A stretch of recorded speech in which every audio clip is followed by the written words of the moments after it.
Hi there, Flegg here from Ethical Property Partners, where we help you to make annual returns on your property portfolio on a monthly basis. So the first episode of this 5-part series, where we're exploring and doing a deep dive into the marketing you can do in a buoyant market. So that's when property prices are going up, when properties are selling very, very quickly on the open market. What marketing strategies can you do to find motivated sellers? Because it's those motivated sellers that enable you to do sophisticated deals, that enable you to get the high monetization, the really good capital gains on an ongoing basis without putting tons of your money into deals. Now, many people tell you it's impossible. That's absolutely not true. And in this episode, I'm going to pick out the first of those 5 different marketing strategies that you should be using now. In this market right now, if your traditional marketing isn't working, if your leaflets aren't working, if your normal marketing strategies aren't working, then you should be diversifying. You should be doing different marketing strategies. And in this series, I'm going to talk you through the 5 that you should be doing.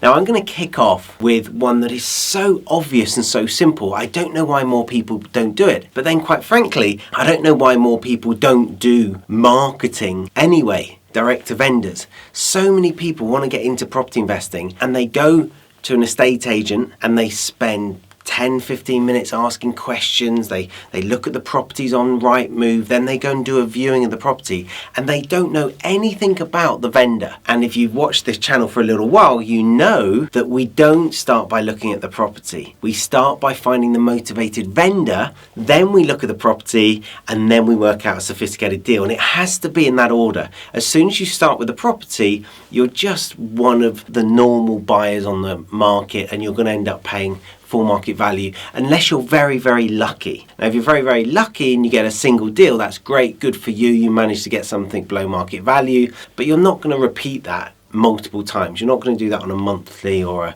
bi-monthly basis. So marketing strategy number 1 is very simple. It's writing direct letters to vendors who are on the open market. Now, usually we'll leaflet to every property in a town or in a postcode area, and we'll wait for the motivated vendors to contact us. But in a buoyant market, that doesn't work. And the reason that doesn't work is because there aren't enough motivated vendors in a given postcode to warrant leafleting every single property.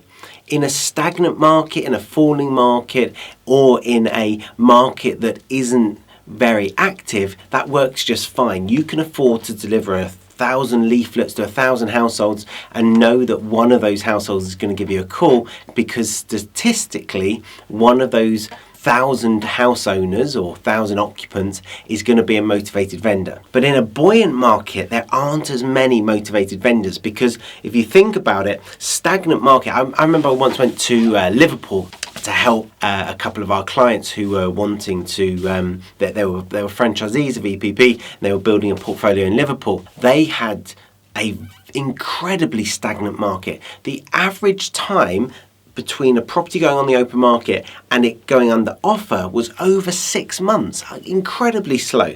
And so if you deliver 1,000 leaflets there, you get loads of phone calls, because those property owners who need to sell don't have any options. They can't just put the property on the open market, whereas in some parts of the UK right now, you put a property on the market now and it's under offer within 5 working days. That's the average. Some of them are going same day, next day. And so if you're a motivated vendor, if you need to sell in that market, well, you don't have to go to the back of the newspaper to phone some of the property buying companies. You don't have to respond to a leaflet. You can just put it on the open market and have the money in your account within probably 8 to 10 weeks.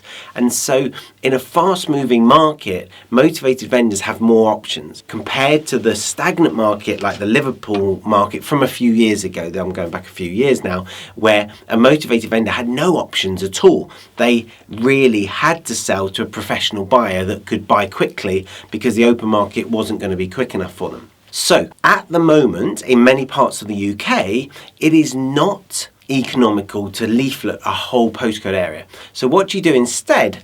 You pick the properties that are on the open market and you write direct letters to them. Now, I'm going to give you a few different ways of doing this, and it's really up to you as to how you decide to do it. But I'm going to give you one case study, because I did a training session today for a number of our partners, our franchisees. In fact, there are only 6 franchisees in the training session. I did 2.5 hours with them, and we were talking about marketing strategies as it happens. Let me explain the stats from Edward's Marketing, because I think it's quite remarkable. He's been a franchisee for 2 years now, and in that time has written 1,500 direct-to-vendor letters. Now, each letter costs him roughly £1. I think he said 67p for the stamp, and then a bit for the envelope, sheet of paper, a bit of ink on the paper, and that's it. And he's written 1,500 letters. It takes him, and I was asking about this, how much does it cost? Okay, to do 100 letters costs him about £100. Great. How much does it cost him in time, though, is what I was interested in. 3 hours, he reckons, to write 100 letters. Now, obviously, he's not finding an address, printing one letter, folding the letter, putting it in an envelope, writing an address on it, putting a stamp on it, walking to the post office and then walking back and then starting the second one. Obviously, he's batching them. So he's printing off 100 letters, he's finding 100 addresses, he's folding 100 letters, he's writing 100 addresses on the label, he's putting 100 stamps on, and he takes them all to the post office at the same time. So it takes him 3 hours and £100 to write 100 letters and send them. So 1,500 letters produce 45 telephone fact finds. So that's 45 vendors out of the 1,500 that are on the open market. Now, the way Edward does it is he writes to everyone who's marketing online. So he goes through the property portals and he pulls out every single property and he writes to them. Now, he's using very small postcodes. So he writes to everyone in this postcode in one fortnight, and then he goes to the next postcode and writes to everyone in that postcode the next fortnight. So each person gets one letter a month, and then he repeats it the next month. So that's his strategy. Of those 45 conversations that have only cost him £1,500, that's all he spent in marketing, he has done 5 deals, 5 completed deals over 2 years.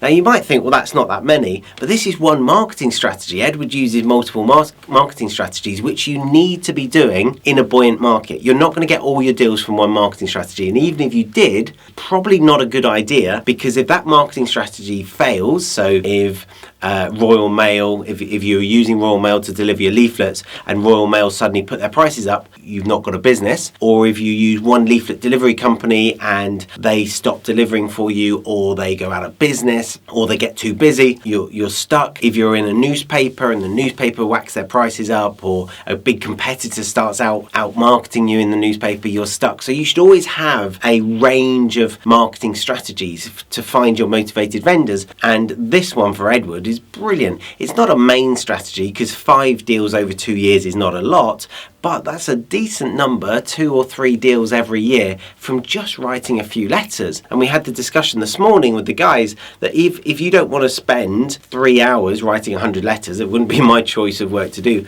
You can employ someone. You might have an adult child or a teenage child that would do that for you, or you might want to employ someone from your local university, or you might want to ask around if there's a mum at school that might want some part-time work. You could bring on a part-time PA to do that for you. It wouldn't be difficult at all to send out 100 letters now and again in order to bring in those deals. So that's the strategy. Now, Edward's variation is sending it to everyone on the market. I haven't done that myself. I've tended to look for properties that are stale on Rightmove or on Zoopla or whatever I know we've got an international audience, so whatever your online portal is for marketing properties that are for sale. So you can market to all of them, and Edward's argument is, well, if they've just gone on the market last week, I'm going to let them know about me straight away. They might not respond straight away, but when they get my letter next month and the month after and the month after, then they're likely to call me, and there's a very good argument to make. The other alternative, and this is the one I've done previously and some of my partners local to me have done, is to look for those properties that have been on the market over 3 months. Or over 6 months. Or at the moment, I'm looking for £1 million properties that have been on the market for over a year, because they're quite hard to sell even in the current market in the Midlands, in the East Midlands rather. So in the East Midlands, £1 million property is quite a decent sized property, quite an expensive property, it's quite a long way above the average. And so that end of the market is quite slow moving. So I've moved towards that end of the market because at the moment £100,000, £200,000 houses are moving quite quickly in the East Midlands. So I've moved up the ladder because that's where the slower, sluggish market is, and people still need to sell for all kinds of reasons. And so I'm targeting properties that have been sat on the market for a long time. But you might decide not to do that. You might decide to go for Edward's strategy and just write to everyone. Now you've got a couple of options within that. You can just find their address and address it Dear Homeowner, that's what Edward does, or you can go to the expense, and it depends how many letters you write a week. So at the moment I write 5 letters a week, not very many at all. My PA finds them for me. I have a criteria, number of bedrooms, price point, geographic location. She then downloads them for me. My PA's in Serbia, so hourly cost of her services are quite low compared to the UK. She finds the properties on Rightmove. She then downloads the land registry title deed, which gives us the actual name and the contact address of the owner of the property. Sometimes it's the property itself, sometimes it's a different property. So it depends what avenue you're going for. If you're going for low number of letters, then you can probably afford the £3 to download it off Land Registry. You can afford the 10 minutes to do so. You can then write the letter with Dear Mr. Smith rather than Dear Homeowner, and you can even put their address in the body of the letter. You can do what's called a mail merge in Word, and it will pop it in for you once you've populated your spreadsheet, etc., etc. There's loads of things you can do. You can go at that end of the spectrum where each letter is probably going to cost you £5 or £6 once you factor in a bit of time, or you can go Edward's end of the spectrum where he's just doing Dear Homeowner and he's just getting the address off the portal and popping those letters out. So that's one of our strategies, guys. A few top tips for you: use a stamp, don't use a franking machine. It looks like junk mail. I would always recommend a first class stamp because it shows that there's an importance to the letter. Handwritten envelope in blue ink, because again it increases interest. People don't get a lot of handwritten envelopes these days. White envelope rather than brown, get a better response. And it's very important when the letter is folded that as they open it, it says Dear at the top. So you want to fold your letter in such a way that when it slides out of the envelope, they open it and it's the top of the letter. Very important. People miss all these little things, and every time you miss one of these important conversion factors, the chances of your letter being read and being responded to is far reduced. Secondly, or thirdly, or fourthly, you want to sign your letter in blue ink at the bottom. Again, it shows that it's written by a person.